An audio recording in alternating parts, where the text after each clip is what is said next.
You hear about Nigerians rushing to Canada, the United States, and the United Kingdom, but no one talks about those ones who are quietly leaving this country going back to Nigeria. Why? Let's talk about this. In this video, we'll be talking about the real reasons why Nigerians are quietly leaving the US, leaving Canada, and leaving the United Kingdom. It's not what you think until we dive into business.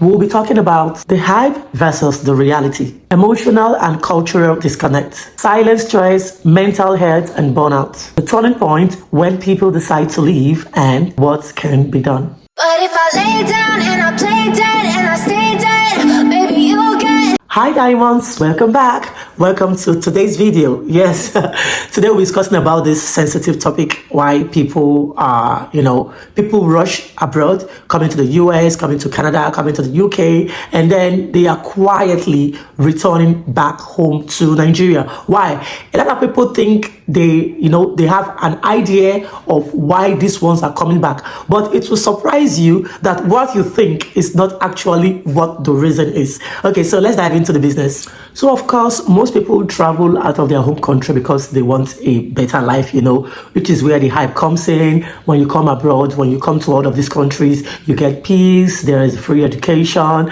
there is better healthcare service, you're safe, security is very tight, and basically you get like a better kind of life. But some people on arrival don't perceive or get these aspects.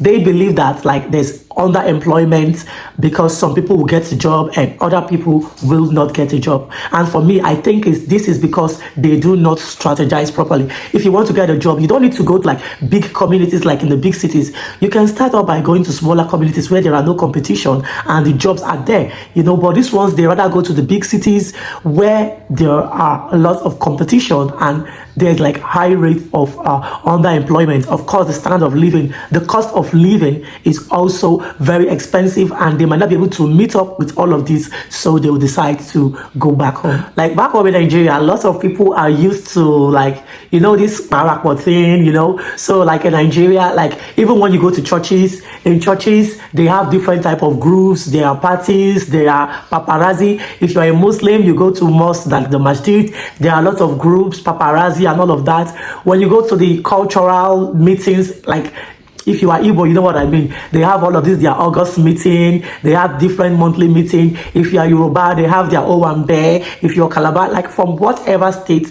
you are from in Nigeria, we all know that at one point or the other, there's always a reason for people to gather. Life, it's really fun and nice in Nigeria. But yeah, in Canada, in the UK, or in the US, there's usually no time for such because number one, that large, huge family, that we have back home is not here. So although we are trying, like here in New Brunswick where I stay, we have like a community of women. So we are over 1,000 in the WhatsApp group. So we relate with each other here. There's also another community for newcomers here, for all people from all walks of life. It's a diversified community where we have Asians, we have Africans, we have Europeans. As long as you are new in New Brunswick, then you can belong to this WhatsApp group. But these groups are different from like the groups we have back home, because the group we have back home, they are like in small contingents. They are like in small group that we are that we tie ourselves to, But yeah, in abroad here in Canada, in the US, or in the UK, we have it in these larger groups, and as a result, that's that sense of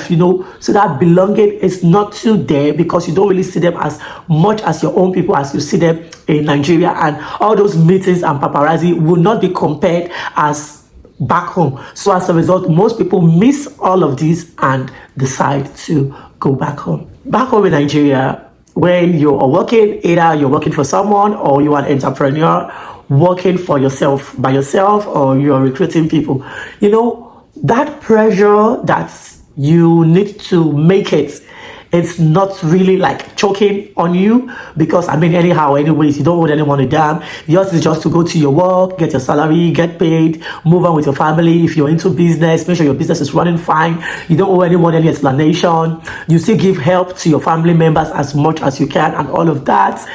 But life outside Nigeria, in the UK, in the US, or Canada, When people work or when people run their business, there's this thinking at the back of their head, I must make it.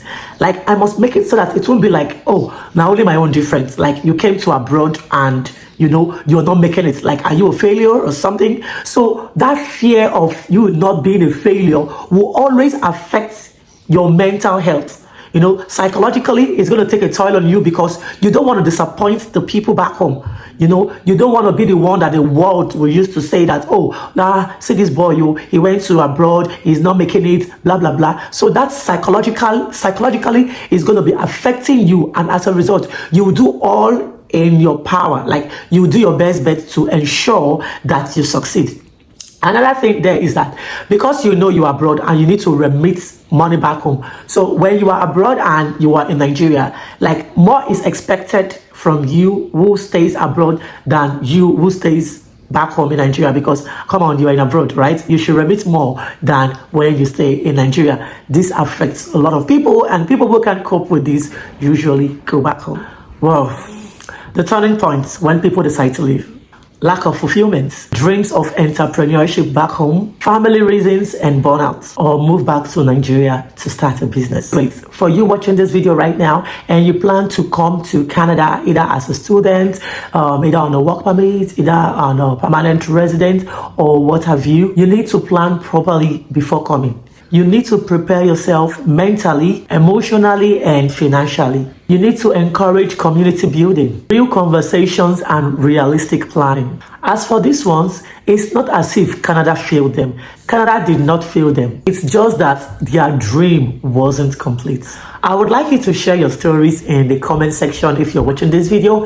If you are inside of Canada or you are outside of Canada, I would like to know what you think about this video. I would also like you to share views or what you think. What's your perspective, or what do you have to contribute to this, where people can also learn from? Remember to subscribe, like, and share, and I'll see you in the next video. Take good care. Bye. But if I lay down and I play dead and I